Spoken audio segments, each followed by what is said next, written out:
Жұмыртқа кей жерлерде тұқым деп те атайды. Жұмыртқа көп жағдайда оларды әртүрлі жолдармен қолданудың арқасында барлық елдер асханасында танымал әмбебап өнім. Жұмыртқа арзан тағам, оны дайындаудың көптеген түрі бар. Сонымен қатар, олар әртүрлі тағамның ингредиенті болып табылады. Біз бүгін оның адам денсаулығына пайдасы туралы сіздермен бөлісетін боламыз. Жұмыртқаның адам ағзасына берер пайдасы мол екенін бұрыннан белгілі. Оны пайдалану ежелгі үнді жерінде бастау алған деген дерек бар. Ертеде қыз-келіншектер әжімнің көзін жою үшін немесе шаштары қатты болу үшін жұмыртқаны пайдаланған екен. Ал ер азаматтар жорыққа не шайқасқа шықпас бұрын жұмыртқамен ауқаттанған. Сондай-ақ өз жарақаттарын жұмыртқа басу арқылы жазған екен деген деректер бар. Жұмыртқаны қайнатып қуырып жеу арқылы асқазанды ғана емес, бар ағзаны пайдалы элементтер мен дәрумендермен толтыруға болады екен. Құрамындағы ақуыз, йод, фосфор, селен, тағы да сол сияқты элементтер созылмалы аурулардың алдын алады. Сондай-ақ оның құрамында А, В, Д, Е дәрумендерінен бастап, бас-аяғы 13 дәрумен кездеседі екен. Жұмыртқада калория аз болады. Бір жұмыртқаның құрамында орта есеппен 76 калория ғана бар, ал майлылығы небәрі 10%. Жұмыртқа ағзадағы холестерин мөлшерін төмендетіп, жүрек, жүйке және онкологиялық аурулардың пайда болуына жол бермейді екен. Көптеген диеталардың мәзірінде жұмыртқа кездесіп жатады. Себебі оның арқасында артық салмақтан арылуға және салмақты бір қалыпты ұстауға болады екен. Тырнақ, шаш өсімі мен көздің көруін жақсартамын, тістерім маржандай таза, сүйектері мықты болсын десеңіз, ас мәзіріңізге жұмыртқаны қосқаныңыз абзалырақ. Таңғы ас кезінде бір жұмыртқамен ғана тамақтанатын болсаңыз, иммунитетіңіз күшейіп, ағзаңыз бактериялармен белсенді күресе бастайды екен. Жұмыртқаның сарыуызында холин деп аталатын компонент мидың белсенділігін арттырады және есте сақтау қабілетін жоғарылатады екен. Сонымен қатар Альцгеймер ауруынан қорғайды. Сонымен қатар жұмыртқа спортшылардың мәзірінде міндетті түрде кездеседі екен. Өйткені бір жұмыртқада ақуыздың тәуліктік нормасының 15% кездеседі. Яғни 15% бар. Тауық жұмыртқасы 70 калорийден тұрады. Сондықтан артық салмақтан құтылу үшін қолдануға болады екен. Бұл тағам көзге өте пайдалы. Оның құрамында зиянды ультракүлгін сәулелерден қорғайтын антиоксиданттары бар. Сондай-ақ ол катаракта ауруынан сақтайды екен. Көзіңізге сүйел шыққан кезде қайнаған жұмыртқаны ыстық күйінде басыңыз. Сондай-ақ қатты тамақ ауырған кезде қайнаған жұмыртқаны жылы күйінде мойныңызға қойып қайта-қайта домалатсаңыз жеткілікті. Сонымен қатар жұмыртқа бет күтіміне де өте пайдалы. Бір жұмыртқа мен бір ас қасық балды араластырып, бетіңізге жағып, 15-20 минут жатып демалыңыз. Кейін жылы сумен шайып жіберіңіз. Бетіңіздің тазарып, нәрленіп, терінің тартылғанын аңғаруға болады. Жұмыртқаның сарысын шашыңызға жақсаңыз, 1-1,5 сағаттан кейін жылы сумен жуып жіберіңіз.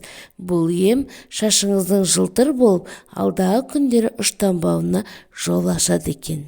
Дүкеннен сатып алынған жұмыртқаның таңбасына немесе қораптағы жазуына қарап, жұмыртқаның қандай екенін анықтауға болады. Сондықтан жұмыртқаны сатып аларда оның таңбасына баса мән беріңіз. Мәселен, жұмыртқа сыртында Д деген жазу болса, онда ол диеталық жұмыртқа деген сөз. Оның сақтау мерзімі 7 күн. Егер де С деген жазу болса, ол столовый деген сөз.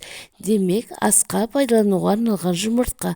Ал егер жұмыртқаның сыртында ондай жазу болмаса, міндетті түрде қораптағы жазуға мән беріңіз. Себебі қорапта барлық мәліметтер сақтау мерзімі және қандай санаттағы жұмыртқа екені жазылады. Жұмыртқа сыртында таңдаулы деп тұрса, онда ол сапасы ең жоғары жұмыртқа деген сөз. Ал бірінші категория деп тұрса, онда ол таңдаулы жұмыртқадан кейінгі санаттағы жұмыртқа. Сол секілді 2-3 категория деген жұмыртқа санаттарда кездеседі.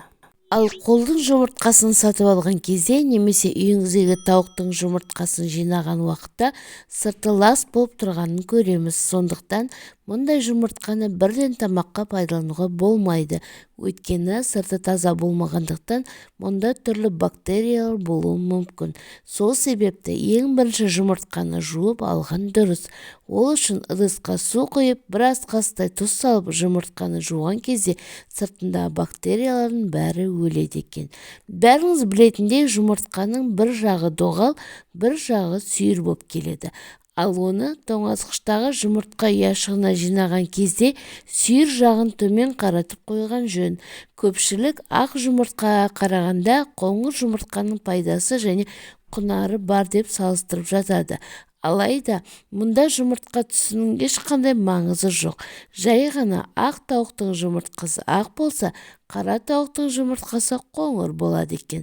Жұмыртқа көлемі әрдайым бірдей бола бермейді. Бірі үлкен болса, бірі кіші болып келеді. Олардың айырмашылығы да сол жұмыртқа түсі секілді тауықтың жасына байланысты болады екен. Сонымен қатар жұмыртқаны тұтынғанда ескеретін бірнеше дүние бар. Ең бастысы, жұмыртқаны шикідей жемеген дұрыс. Жоғарғы температурада қайнағанда жұмыртқада бактериялар жойылады. Сонымен қатар жұмыртқаны қайнатқанда оның толық піскенін мұқият қарау қажет. Себебі шала піскен жұмыртқаны бірнеше сағаттан соң жеуге болмайды. Мысалы, жұмыртқаны ертеңге деп түнде шекілеу етіп қайнатқан болсаңыз, таң атқанға дейін оның ішінде бактериялар көбейіп, ол асқазан ішек жолдарына зиян келтіреді екен. Әсіресе жұмыртқа ерте жастағы балалардағы аллергияның себебі болуы мүмкін. Себебі жұмыртқада ақуыздар бар. Егер де ағзада ақуыз мөлшері көп болса, зат алмасу процесі бұзылып, бүйректің қызметіне кері әсер етеді. Сондықтан күніне 2 жұмыртқадан артық тұтынбаған дұрыс. Сонымен қатар жұмыртқа құрамында холестерин көп. Сондықтан қанында холестерині жоғары адамдарға шамадан тыс жұмыртқаны тұтынуға болмайды. Қорыта айтқанда, ішек инфекцияларын болдырмау үшін ең әуелі жұмыртқа сыртын жуып пайдалану қажет. Сонымен қатар ұзақ тұрып қалған жұмыртқаны тұтынбай және белгісіз жерден немесе көшедегі бейтаныс адамнан жұмыртқаны сатып алмау қажет. Жұмыртқаның сақтау мерзіміне де мұқият болыңыз.